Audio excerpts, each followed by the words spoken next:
আসসালামু আলাইকুম everyone, welcome back to my channel. আর চলে এসেছি আরও একটি রেসিপি নিয়ে। আশা করছি আমার আজকের রেসিপিটাও আপনাদের কাছে ভালো লাগবে।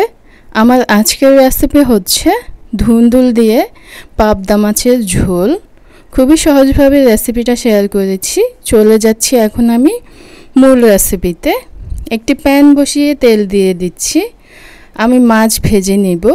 দিয়ে দিচ্ছি হলুদ, হাফ চা চামচ পরিমাণে হলুদ দিয়েছি। হলুদ দিয়ে পাবদা মাছ ভাজলে ছিটে আসে না।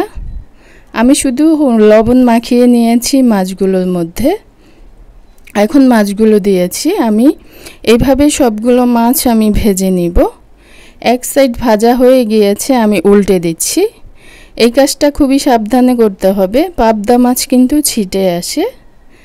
গরম তেল এসে পড়লে হাত পা পুড়ে যাবে। দূর থেকে মাছগুলোকে উল্টে দিতে হবে। মাছগুলো উল্টে দিয়েছি। এই তো মাছগুলো ভাজা হয়ে গিয়েছে, তুলে নিব।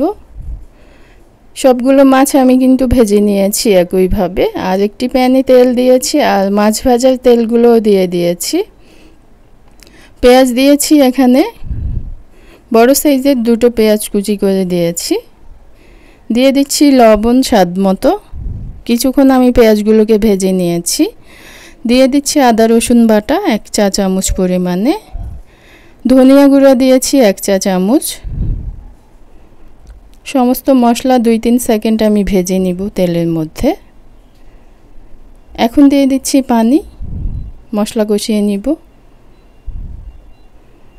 পানি দিয়ে নেড়ে নিয়েছি। এখন দিয়ে দিচ্ছি এখানে হলুদ গুঁড়া 1 চা চামচ, মরিচের গুঁড়া দিয়েছি একটু বেশি করে, ঝালটা যে যেমন খেতে পছন্দ করেন।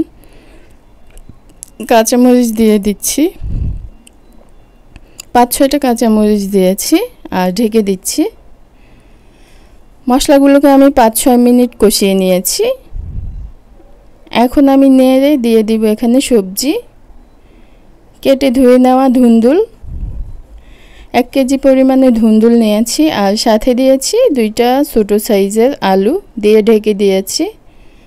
এখন আমি নেড়ে দিব। 2-3 মিনিট আমি ঢেকে দিয়েছি। এতে করে ধুন্দুলগুলো কিন্তু নরম হয়ে গিয়েছে, কমেও এসেছে, দেখতেই পাচ্ছেন। আর কোনো পানিও দিব না, পানি উঠে এসেছে, আরও পানি উঠবে। এখন আমি ঢেকে দিচ্ছি।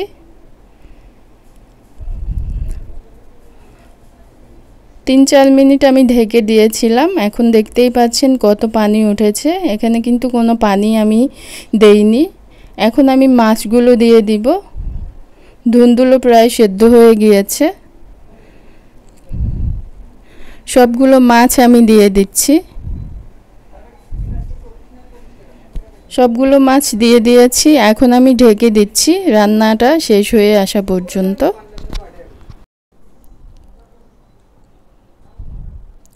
আমার রান্নাটা কিন্তু হয়ে গিয়েছে। একটু ঝোল ঝোল রাখবো, ঝোল ঝোল খেতে ভালো লাগে ধুন্দুল।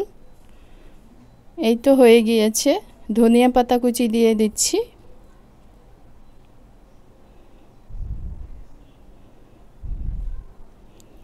এখন আমি নামিয়ে নিব। চুলাটা বন্ধ করে দিচ্ছি।